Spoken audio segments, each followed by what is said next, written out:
Are you allowed to multi-app? I mean, technically, yes, you are allowed to multi-app. Nobody's going to tell you no.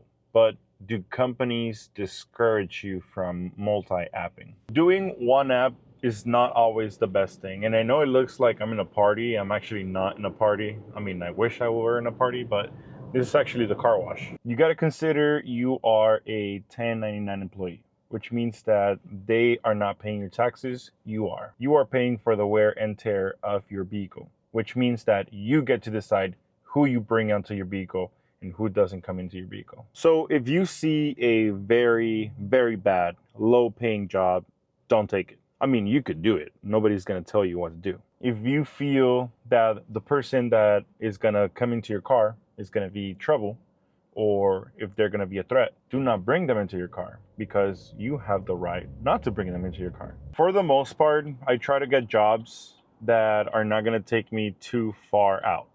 For example, I live in Chula Vista, so anything that is going past the downtown area of San Diego, I don't want to take, especially if it's like $12 for 16 miles. You got to account for gas, and the company is not going to pay you gas. You are going to pay your own gas. My favorite rides are the ones that you drive somebody for like 1 to 3 miles and they pay you anywhere from $3 to $7. There's a few advantages to doing a fast ride like that. Number one is you don't have the person very long in the car, so you don't make it awkward, you don't make it boring. You have a few laughs, yes, whatever, and then they get off. That's also an advantage. The more rides you can stack up, the faster you can get to your money goal. So if you take a ride and it's only like 10 minutes, but they pay you $7 and you take 2 or 3 of those, you're already getting like $21 in about 30 minutes. You got to consider how far you want to end up from your next destination. For example, in the morning, I was going to go for a job interview. So all the rides that I was trying to get were actually rides that were going close to my job site. I am your father. Wait, no, I'm not technically your father, even though some of you might think I am. I'm just kidding. Anyway, it's getting night. As you can see, it's already dark and there's cars in front of me, so they're going to be flashing their red lights on me.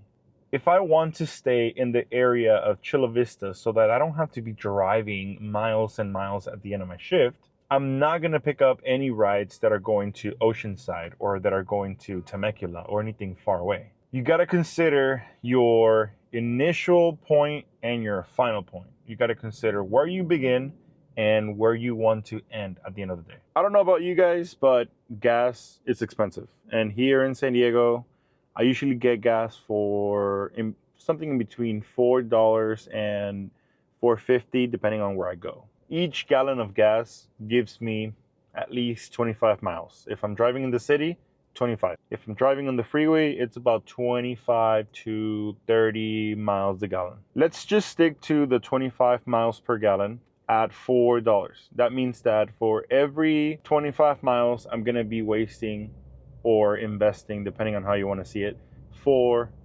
I personally don't like to put gas that low because there's also wear and tear to your car. So let's just say that every gallon of gas is going to be $5 and I'm still going to be killing 25 miles per gallon. If I go do 2 15-mile rides, that's already 30 miles. That's already $5 invested in gas.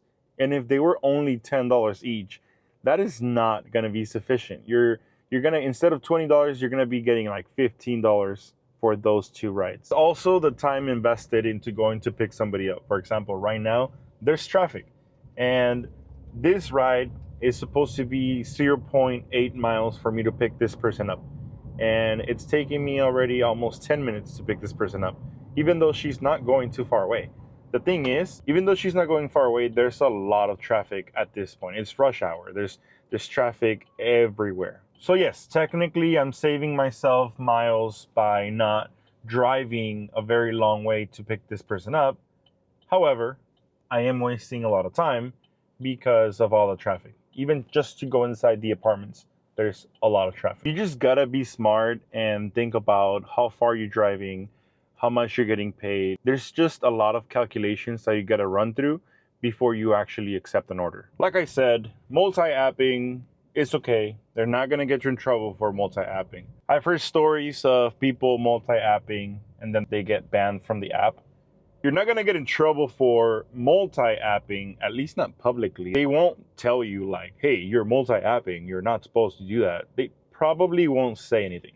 However, I do believe the companies do punish you for multi-apping. I feel that if they suspect that you are multi-apping, what they're going to do is they're going to give you less orders. I'm not going to let that stop me. I'm still going to multi-app. The thing is, as a 1099 employee, you get to decide what you do because it's your business. If you feel that one app is giving bonuses and the other one app isn't, then go work the one that is giving you bonuses. Sometimes Lyft gives you 10, 20, 30, 40% more on bonuses.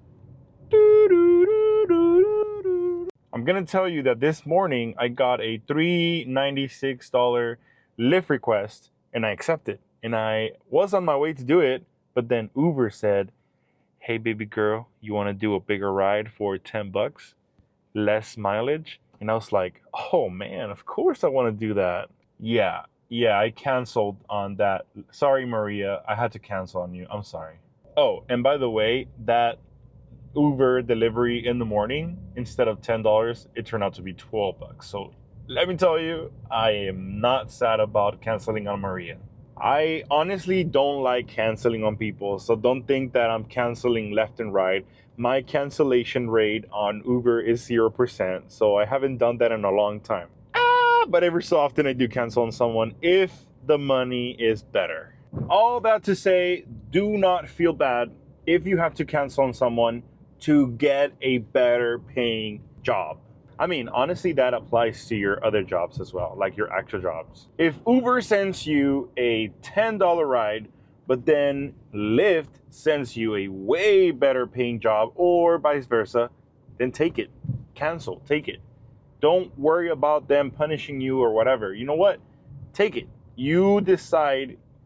It's your decision. All right, guys. Well, I'm going to get back to driving. Well, I've been driving this whole time, but I'm going to get back to driving now. So please stay safe out there if you're driving, if you're working, whatever you're doing. Please stay safe. I'll see you in my next video.